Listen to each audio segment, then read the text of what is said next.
ለምንድነው ሁሉንም ነገር አናውንስ ማድረግ እንዳለብን የሚሰማን? አዲስ ስራ አግኝተን ሊሆን ይችላል ወይ ወደ ውጭ ሀገር ልንሄድ እንዲሁም የሆነ አዲስ ነገር ላውንች እያደረግን ሊሆን ይችላል። ነገር ግን ሁሉንም ነገር ካልተናገርንና ከሰዎች ቫሊዴሽን በቃ በጣም አሪፍ ነገር ነው እየሰራ ያለው ጥሩ ነው ይሄ ነገር በርታበት ካልተባል ደስ አይለንም።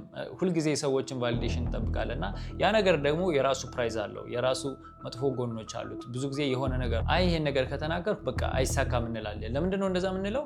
ዩዥሊ ያወራናቸው ነገሮች ሳይሳኩ ወይም ደግሞ ፌል ሲያደርጉ ተመልክተናል። እንደው ፌል አረገ ባይባል እንኳን ለዛ ነገር ያለን ኢንተረስት እናጠዋለን። ታዲያ ይህን ነገር አይነጥላም አላችሁት የሰው አይንም አላችሁት ይሰራል። ከብዙ ካጀመርናቸው ላውንች ካረግናቸው ካቀድናቸው ነገሮች በሙሉ ሊያሰናክለን ይችላል። አይምሯችን ውስጥ የጨረስነው እንዴት እንደሚሳካ እንዴት አቺቭ እንደምናደርገው ያሰብነው ውጥን ባጭር ሊቀር ይችላል። ይሄ ቀድመን አናውንስ የማድረጋችን መጥፎ ውጤት ነው። ስለዚህ እንዴት አድርገን ነው በሳይለንስ መጓዛችን አንድ ነገር እስከሚያድግ ድረስ ያለምንም ሰዎች እውቅና እንዴት አድርገን ነው ሳይለንትሊ መጓዝ ያለብን? ምክንያቱም ሳይለንትሊ መጓዛችን በጣም ብዙ ጥቅም አለው። እንደውም አንድ ሞዶ አባባል አለ፣ ህንፃ ሲገነባ ተጋርዶ ነው። ያ ማለት ምን ማለት ነው? መሰረት ሲወጣለት ዩዥሊ ያውን ህንፃዎችን እንመለከታለን 4-5 ወደታች ቤዝመንት ሲሰሩ ዙሪያቸውን ታጥረው ስለሚሆን ያን ያክል ገደል መኖር ራሱ ኖቲስ አናደርገውም። ግን የሆነ ሰዓት ላይ ህንፃው በደንብ ኖቲስ መደረግ የሚችልበት ሌቭል ላይ ሲደርስ በደንብ ካደገ በኋላ ላይክ አናውንስ ባናደርገውም ሰዎች ማወቃቸው አይቀርም። ስለዚህ አናውንስ ማድረግ ያለብን የሆነ ያክል ሌቭል ከሰራን በኋላ ነው። በሳይለንት መጓዛችን በጣም ፓወርፉል ነው እና ይህንን ነገር እንዴት ማዳበር እንዳለብን ከዛ በተጨማሪ ደግሞ ምን አይነት ቤኔፊቶችን እንደምናገኝበት በዚህ ቪዲዮ በደንብ ብሬክዳውን እያደረግን እንመለከታለን። አብራችን ቆዩ። መጀመሪያውና ነገሮችን በሳይለንት ስናስኬድ የምናገኘው ጥሩ ነገር ቢኖር ለነገሮች ያለን አመለካከት ክሊር ይሆናል። ማለት እኛ እነዛን ነገሮች ስንጀምር ፍሮም ስክራች ምንም ነገር ሊሆን ይችላል ስንጀምር ነገሮችን ማሻሻል እንችላለን፣ ቴስት ማድረግ እንችላለን። መሻሻል ያለባቸው ማስወገድ ያሉብን ነገሮች ካሉ ወዲያውኑ እድሉን ይሰጠናል ወይም ደግሞ ነፃነቱ አለን። ነገር ግን አናውንስ አድርገን ለሰዎች ክፍት ስናደርገው ያንን ነገር ሰዎችም ክሪቲሳይዝ ያደርጉበታል፣ ብዙ ሀሳቦች ይመጣሉ። ስለዚህ early ክሪቲሳይዝ የሚደረግ ነገር ደግሞ ባጭር የመቅረት ፕሮባቢሊቲ በጣም ይጨምራል። ምክንያቱም ሰዎች ከራሳቸው ፐርስፔክቲቭ ነው የሚነግሩ። እንደውም አንድ ሜም እየተመለከትኩ ነበር ሰሞኑና ለሀበሻ አዲስ ያሰብከውን ቢዝነስ ስትከፍት ብሎ ይሆናል ወይ በሚለው ሙዚቃ አድርገው ለቀው ተመልክቼ ነበር። ስለዚህ ምንድነው ሰዎች የሆነ ሀሳብ ስናጋራቸው ይሆናል ወይ ደግሞ ምን ሊሉን ይችላሉ? ሰሟን ማቀው ጓደኛዬ እኮ እንደዚህ ጀምሮ እንደዚህ ከስሯል ነው ሊሉን የሚችሉ። ስለዚህ early ማሳወቃችን ጥቅሙ አይታየንም። ስለዚህ የመጀመሪያው በሳይለንስ ስንጓዝ ለሰዎች አናውንስ ሳናደርግ ስንቀር የምናገኘው ነገር ክሊር እንሆናለን። ለነገሮች ማሻሻል ማሳደግ የፈለግነውን ነገር ለማድረግ ስፔሱን እናገኛለን። እንደውም በዚህ አጋጣሚ ሃሪ ፖተርን ታውቁታላችሁ ብዬ አስባለሁ። ያው ብዙዎቻችን የተመለከትነው ሙቪ ነው ብዬ አስባለሁ። የእሱ ጸሐፊ አብዛኛውን የጽሁፉን ፓርት ያዘጋጀችው ከአብዛኛው ሰዎች ሀሳብ አስተያየት ገለል ብላ ነው። በቃ በራሷ ዓለም ያዘጋጀቻቸው። ምክንያቱም አስቡት የምናብ ጽሁፍ ነው። ስለዚህ ለሰሞን ብታሳዩት ገና early ሀሳባቸውን እንደዚህ ቢሆንስ የሆነ የሚስተካከል ነገር ይበዛበታል። ባጭር ሊቀር ይችላል። የሆነ ሰዓት ላይ ኢንተረስት ታጣላችሁ ከማስተካከላችን ብዛት የተነሳ ማለት ነው። ስለዚህ የመጀመሪያው በሳይለንስ ስንጓዝ የምናገኘው ጥቅም በቃ ለነገሮች ክሊር እንሆናለን። በሁለተኛነት ያለ ጊዜው ከሚሰነዘር ትችት ራሳችንን ፕሮቴክት ለማድረግ በጣም ይጠቅመናል። ይህ ሲባል ምን ማለት ነው? ገና ያልበሰለን ሀሳብ ለመግደል ፈጣኑ መንገድ ያለ ጊዜው ለሰዎች ማሳየት ነው። ለመሰላችሁ እንደዛ ይመላችሁ። ምክንያቱም ሰዎች የራሳቸውን ፍርሃት እናንተ ላይ ነው የሚጭኑት። ምክንያቱም እነሱ ያለፉበት መንገድ አለ፣ እነሱ የሚሄዱበት የራሳቸው መንገድ አላቸው። እዛ ላይ ያጋጠማቸውን ችግር እናንተ ላይ ለመጫን ይሞክራሉ። ከዛ በተጨማሪ የእኛን ችሎታ ሊጠራጠሩ ይችላሉ። ይሆናል ብለህ ነው አይነት ፊሊንግ ልናገኝ እንችላለን። እንዲሁም ደግሞ ያልተጠየቁትን ምክር ሊመክሩን ይችላሉ። ምክንያቱም ሁሉም ምክር ጠቃሚ አይደለም። ሁሉንም ምክር መቀበል የለብንም። እንደዛ የምናደርግ ከሆነ በጣም ይጎዳናል። ስለዚህ እነዚህን ነገሮች አቮይድ ለማድረግ እና ገና ያላደገውን ሀሳባችንን ባጭር እንዳያስቀሩብን ፕሮቴክት ለማድረግ ያገዘናል በሳይለንት ስንጓዝ። አሁን እኔ ፐርሰናል የራሴን ነገር ሼር ሳረጋችሁ፣ ለምሳሌ ስራ በለቀኩበት ጊዜ ብዙ ሰዎችን አላማከርኩም። ኢቭን ማንም አያውቅም ነበር፣ ከጓደኞቼም ከፋሚሊም ማንም አያውቅም ነበር። ይህን ያደረኩበት ምክንያት ምንድነው? የሆነ በጣም ሚስጥራዊ ሰው ምናምን መሆን ፈልጌ አይደለም፣ ግን ካለው ነባራዊ ችግር ከነሱ ችግር አኳያ የሚነግሩኝን ነገር አውቀዋለሁ። አንድ የነበረኝ ሜንቶር አለ፣ እሱን ብቻ አማከርኩት። ጎፎሪት አለኝ፣ በደንብ አግዛለሁ አለኝ። ወሰንን። ከአንድ ወር ከሁለት ወር በኋላ ነው ኢቭን ዩቲዩብም ላይ አናውንስ ያደረኩት ለሰዎች የሚያሳየው ኢቭን ፋሚሊ የሚያወቀው ማለት ነው። ያንን ሳደርግ ብዙ ክሊር ነገር ሰጥቶኛል። በቃ የሰዎች ሀሳብ ከብዙ ነገር ነው የሚያስተጓጉለው። ገና ያላደገውን ሀሳብ ባጭር ነው የሚያስቀረው። ስለዚህ በሁለተኛነት በቃ ያለ ጊዜው ከሚሰጥ ትችት ራሳችንን ፕሮቴክት ማድረግ እንችላለን አናውንስ የማናደርግ ከሆነ። በሶስተኛነት ደግሞ ማወቅ ያለብን አንድ ነገር ቢኖር ኢነርጂ ፕሮቴክሽን ነው፣ ወይም ኢነርጂያችንን ሴቭ ማድረግ መቻል አለብን። አሁን ዩዥሊ ወደፊት ስለምናደርጋቸው ግቦቻችን ለሰዎች ስናወራ የሆነ አይነት ዶፓሚን አለው፣ ደስ የሚል ነገር አለው ለሰዎች ማጋራታችን። ያ ዶፓሚን ደግሞ አእምሯችን ምን ብሎ እንዲያስብ ያደርገዋል? ኦልሬዲ አቺቭ እንዳደረግ ነው ወይም የሆነ ያክል ድረስ እንዳሳካ ነው እንድናስብ ያደርገናል። which means በጊዜ ሂደት ለዛ ነገር ያለን ኢንተረስት እያጣ ነው እንመጣለን። which is ኢንተረስታችን ወይም ደግሞ ኢነርጂያችን እየቀነሰ ይመጣል። ስለዚህ as much as possible ለሰዎች early announce ማድረጋችን የሆነ እንዳደረግነው ፊል እንድናደርግ ሊያደርገን አይገባም። ስለዚህ እዛ ስራ ላይ ዳይሬክት ኢንቮልቭመንት ካላቸው ሰዎች ወይም ደግሞ ከሚያማክሩን ከሜንቶሮቹ ከጥቂት ሰዎች በስተቀር ባናወራ መልካም ነው። ምክንያቱም ፕላናችን ለብዙ ሰዎች ባወራን ቁጥር አእምሯችን አቺቭ እንዳደረግነው ነው ፊል የሚያደርገው። ሰው ኢነርጂያችን እየቀነሰ ይመጣል። ለዛ ነገር ያለን ኢገር ለምሳሌ የሆነ ነገር አእምሯችን ውስጥ የሆነ ፕላን አስበን ለመስራት ስናስብ ወይ ደግሞ ስንጀምር የነበረን ኢነርጂ አይቀጥልም ለሰዎች ባወራን ቁጥር። አሁን ዩዥሊ ያለ በዙሪያችን የሆነ ሰው የምናውቀው ሰው ይኖራል።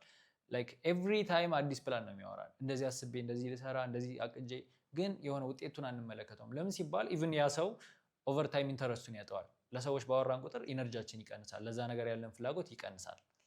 በአራተኛነት ልናውቀው የሚገባ ነገር ውጤታችን እንዲናገርልን መፍቀድ። ያ ሲባል ምን ማለት ነው? በዝምታ ነገሮችን አድርገን ውጤታችን ሲታይ የሆነ ለየት ያለ ፓወር አለው። ከዛ በተጨማሪ ደግሞ ሰዎች አንደርስቲሜት አድርገው ነው የሚያስቡን። ማለት እኛ ምንም አናውንስ የማናደርግ ከሆነ ወዴት እየሄድን እንደሆነ ኤቭሪ ታይም የማናሳውቅ ከሆነ ሰዎች እኛን ዝቅ አድርገው ነው የሚገምቱን። ያለንበትን ስቴጅ ወይም ደግሞ እየሄድንበት ያለውን ርቀት እነሱ አንደርስቲሜት ነው የሚያደርጉት። እና የሆነ ሰዓት ከሰው ጋር በሚኖራችሁ ኮንቨርሴሽን ለእናንተ ያላቸው አመለካከት ያስገርማችሁ ይችላል። ማለት ያን ያክል ነው ሰዎች ኦኬ እኔ እኮ እንደዚህ አልጠበቅኩም ነበር፣ እንደዚህ እየሰራ ነው አይነት ኮንቨርሴሽን ይኖረናል። እና እንደዚህ አይነት ኮንቨርሴሽን ካላችሁ ትረስት ሚ በቃ ቤስት የሚባለው ፓዝ ላይ ነው ያላችሁት። በቃ ትክክለኛው መንገድ እሱ ነው። የሆነ ሰዓት ውጤት ራሱ እንዲናገር መፍቀድ። እንደው ግዴታ አናውንስ ማድረጋችን ለብዙ ነገር ይጠቅመናል። ለምሳሌ አሁን ስራችን አናውንስ ማድረጋችን ሌሎች ስራ የሚያሰሩን ሰዎችን ያመጣልናል ምናምን ብዙ ጥቅሞች አሉት። ግን ያ ሲሆን ቱ ደ ዲቴል ማስረዳት የለብንም ነው፣ አናውንስ ማድረግ የለብንም ነው። ስራችን ሰምሃው ስራችን ሊያወጣልን ይገባል በሆነ ያክል ርቀት ማለት ነው። ስለዚህ ምንድነው ፖይንቱ? አሁን ለምሳሌ ኖይዝ ማብዛታችን፣ ስለራሳችን ብዙ ማውራታችን፣ ብዙ አናውንስ ማድረጋችን ትኩረት ይስባል። ነገር ግን ትክክለኛ ክብርና በሰዎች ዘንድ የሚኖረን ሪስፔክት የሚያመጣው ውጤታችን ነው፣ በስራ ላይ የምናመጣው ውጤት ነው። ሶ ሞር የሰዎችን ቫሊዴሽን የሚፈልግ አይነት ጫጫታ ውስጥ ከመሰማራታችን በፊት ራሳችን ላይ በደንብ ሰርተን ውጤታማ ሆነን ያንን ነገር ሰዎች ቢነግሩን መልካም ነው። አሁን ለምሳሌ እዚሁ ላይ የሆነ የተጋነነ ባይሆንም አንድ ምሳሌ ስነግራችሁ ዩኒቨርሲቲ ያለው ስራ ሰራ ማንም ምን ስራ እንደምሰራ አያውቅም ነበር። ላይክ ዩኒቨርሲቲ እንደማልሆን ነው እንጂ የሚያውቁት። ዩኒቨርሲቲ ከወጣውና ከ6 ከ7 ወር በኋላ ነው የት እንደምሰራ ማን ጋር እንደምሰራ ምን እንደምሰራ ራሱ መታወቅ የጀመረው። ኦልሞስት አሁን ራሱ ሰዎች ላለፉት 3 ዓመታት ዲጂታል ማርኬቲንግ ላይ ሰርቻለሁ ስል ግራ ይገባቸዋል። ምክንያቱም ያን ያክል ብዙ ሰው አያውቀኝም ነበረ ረጅም ጊዜ ማለት ነው። ኢቭን በዙሪያ ያሉ የዩኒቨርሲቲ ዶርም ጓደኞቼ ራሱ ምንም አያውቁም ነበር። ከወጣውም በኋላ ነው ብዙዎቻቸው ማወቅ የጀመሩት። ለምን ሲባል በሳይለንት መጓዜ ከብዙ ነገሮች ፕሮቴክት እንደሚያደርገኝ ስላወቅኩ ነው እንጂ ጀስት የሚስጥራዊ ሰው ለመሆን አይደለም፣ ቅድም እንደነገርኳችሁ። ስለዚህ ስራችንን ውጤታችን እንዲናገር መፍቀድ፣ እኛ አናውንስ ከምናደርገው በላይ ውጤታችን ስራችንን እንዲያሳይ መፍቀዳችን በጣም አሪፍ ነገር ነው።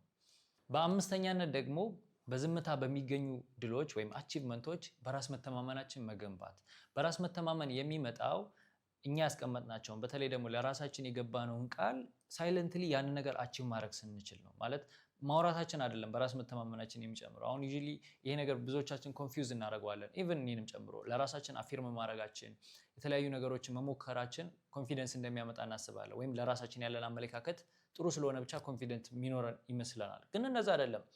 በቃ ዲና የማይደረግ ፕሩፍ ሲኖረን ለራሳችን የገባነውን ቃል አቺቭ ማድረግ ስንችል ነው ፒውር የሆነና ትክክለኛ የሆነ ኮንፊደንስ የሚኖረን። ስለዚህ ኮንፊደንሳችንን በሳይለንት በምናገኛቸው እያንዳንዱ ጥቃቅን አቺቭመንቶች ኮንፊደንሳችንን ለማሳደግ በጣም ይጠቅመናል። ምክንያቱም እኛ ለሰዎች ያወራነውን ነገር ሳይሆን ለራሳችን የገባነውን ፕሮሚስ የምንጠብቅ አይነት ሰው ከሆን በጣም የሚገርም ፐርሰናሊቲ ነው የምንገነባው። ይህንን ስላችሁ እኔ እንደዚህ አይነት ትልቅ ፐርሰናሊቲ ኖሮኝ አይደለም፣ ግን ወደዛ ለመግባት ብዙ ጥረቶችን አደርጋለሁ። ለራሴ የገባኋቸውን ነገሮች አቺቭ እንደማድረግ ትልቅ ሳቲስፋክሽን የሚሰጠኝ ነገር የለም፣ ትልቅ ኮንፊደንስ የሚሰማኝ ነገር የለም። ስለዚህ እሱ ነገር በጣም ወሳኝ ነገር ነው። ስለዚህ ለራሳችን የገባነውን ቃል አቺቭ እያደረግን ዊን እያደረግን ትናንሽ ጎሎችን ትናንሽ አቺቭመንቶችን ሳይለንትሊ አቺቭ እያደረግን ኮንፊደንሳችንን ቢውልድ ማድረግ እንችላለን። በመጨረሻም ክሬቲቭ የሆነውን አእምሯችንን ፕሮቴክት ማድረግ አለብን። አእምሯችንን ሁልጊዜ ለትችት ማጋለጥ ወይም ደግሞ ለሰዎች ሀሳብና አስተያየት ማጋለጣችን ክሬቲቭ የሆነውን ይሄ የፈጠራ ችሎታችንን እለት በእለት እየገደለው ይመጣል። ስለዚህ የሆነ ለሰዎች ከምናደርገው ቫሊዴሽን ማውራትና የተለያዩ ነገሮች በላይ ዝምታ አእምሯችንን ሞር ክሬቲቭ እንዲሆን ያደርገዋል። በሳይለንት መጓዛችን ሞር ክሬቲቭ እንዲሆን ያደርገዋል። እንደውም ዩዥሊ አሁን እኔ እንደ ልምድ እየወሰድኩት ያለሁት ነገር ቢኖር ምንድነው የሆነ አዲስ ክሬቲቭ የሆነ ነገር በቃ ለየት ያለ ነገር ማመንጨት ስፈልግ ወይም ማሰብ ስፈልግ ለሰዎች ከማውራት ይልቅ የ20 ደቂቃ ወክ ማድረግ ወይ የሆነ ነገር ፊዚካል ነገር ማድረግ ሞር ክሬቲቭ እንዲሆን ያደርገኛል። ያ በጣም የሚሰራ ነገር ነው ሆነስትሊ ነው የምላችሁ። ስለዚህ ሁልጊዜ አእምሯችን ይሄ በተለይ ክሬቲቭ የሆነውን አእምሯችን ለሰዎች ሀሳብና አስተያየት ማጋለጥ የለብንም። እንደዛ የምናደርግ ከሆነ በቃ ክሬቲቭ የሆነውን አእምሯችን ወይም የፈጠራ ችሎታችንን እለት በእለት እያዳከምን ነው የምንመጣ። ስለዚህ ፕሮቴክት ማድረግ ይኖርብናል። ታዲያ እንዴት አድርገን ነው በሳይለንት መጓዝ ያለብን? እንዴት አድርገን ነው አእምሯችን ፕሮቴክት ማድረግ ያለብን የሚለውን ስንነጋገር ሁልጊዜም አናውንስ ከማድረጋችን በፊት ቆም ማለት አለብን። በቃ ቆም ብለን ማሰብ አለብን። ያ ይገባኛል። በተለይ ደግሞ የለመደ አእምሮ ይከብድናል ለሰዎች ካልተናገርን። ሰዎች ጥሩ ነው እየሰራቸው ያላቸው በጣም የሚገርም ፕላን ነው እስኪሉን ቫሊዴሽን ፍለጋ ለሰዎች ማውራት እንጓጓለን። ግን ቆም ብለን ማሰብ መጀመር አለብን። በተለይ ደግሞ ይህን ከራሳችን ጋር እንደ ቻሌንጅ መውሰድ እንችላለን። ከዛ ሲቀጥል የሆነ አይነት አድቫንስ ስጡት። ለምሳሌ አሁን እኔ ብዙ ነገሮችን አናውንስ አደርጋለሁ። ለምሳሌ እዚህ የዩቲዩብ ቻናል ላይም ስራ ስለቅ ቪዲዮ አለ። ለምሳሌ የሆነ ኤጀንሲ ስንከፍት ቪዲዮ አለ፣ ቭሎግ አለ። ያ አናውንስ እያደረኩ ነው። ነገር ግን ያን አናውንስመንት ወደኋላ ብትመለከቱት 1 እና 2 ወር አድቫንስ አለው። ላይክ ያንን ነገር በሳይለንት ካረኩት በኋላ የተወሰነ ፑሽ ካረኩት በኋላ ነው አናውንስ ለማድረግ የምሞክረው። ያንንም አናውንስ የማደርገው ለስራዬ ስለሚጠቅመኝ ነው እንጂ የሰዎችን ቫሊዴሽን ፍለጋ አይደለም። ስለዚህ የሆነ አይነት አድቫንስ መስጠት። ለምሳሌ ሰዎች የሚያውቁት የሆነ አዲስ ስታርታፕ እየሰራችሁ ነው። ኦኬ ምናልባት ለሰዎች ማሳወቅ ካለባችሁና የሆነ ሀሳብ አስተያየት መቀበል ካለባችሁ እንደዚህ አይነት ነገር ለመጀመር ሀሳቡ እንዳላችሁ እናንተ እኮ ኦልሬዲ ብዙ ነገር ሄዳችሁበታል። ግን የሆነ አይነት ያክል አድቫንስ ስጡት፣ ፑሽ አድርጉበት እንደው ግዴታ ከሆነ። ከዛ በተጨማሪ የምትነግሯቸውን ሀሳብና አስተያየት የምትቀበሏቸውን ሰዎች በደንብ ሴሌክቲቭ መሆን አለብን። ለሁሉም የምንናገር ከሆነ ባጭሩ ሊያስቀሩን ይችላሉ። ስለዚህ በደንብ ሴሌክቲቭ መሆን አለብን እነሱ ነገሮች ላይ። እኔ ፐርሰናሊ አሁን በደንብ ይጠቅሙኛል፣ ያግዙኛል፣ ሜንቶር ያደርጉኛል ብዬ ከማስባቸው ሰዎች ውጪ አሊያ ደግሞ እዛ ስራ ላይ ኤግዛክት ዳይሬክት የሆነ ኢንቮልቭመንት ከሌላቸው ሰዎች ውጪ ምንም አይነት ነገር ፕላኔን ባላጋራ ደስ ይለኛል። ይህን የማደርግበት ሪዝን በቃ አይጠቅምም። ከዛ በተጨማሪ የምናጋራቸው ሰዎች ደግሞ ፖዚቲቭ ናቸው ወይ ብለን ማሰብ መጀመር አለብን። ምክንያቱም በቃ ምንም ብታጋሩት ኔጌቲቭ ነገሩን ብቻ የሚነግራቸው አይነት ሰው አለ። በዙሪያችን እንደዚህ አይነት ሰዎች አሉ። ስለዚህ ለነዛ ሰዎች ምንም አይነት ነገር አያስፈልግም።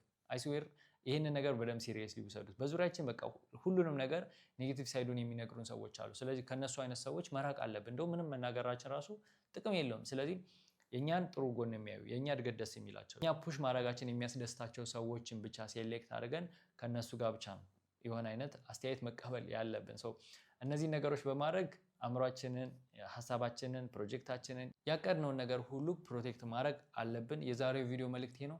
ይህ ቪዲዮ እንደጠቀማችሁ አልጠራጠርም። ከወደዳችሁት እንደተለመደው ላይክ እና ሰብስክራይብ ማድረጋችሁ እንዳትረሱ። እንዲሁም ሀሳብና አስተያየታችሁን ኮሜንት ላይ አስቀምጡልኝ። ከዛ በተጨማሪ የተለያዩ ሀሳቦችን ሼር የምናደርግበት የቴሌግራም ቻናልም አለን። ከታች ዲስክሪፕሽን ላይ ወይም ኮሜንት ሴክሽን ላይ አስቀምጥላችኋለሁ ሊንኩን። ጆይን እንድታደርጉን ጋብዣችኋለሁ። በቀጣይ ቪዲዮ እስከምንገናኝ ቻው።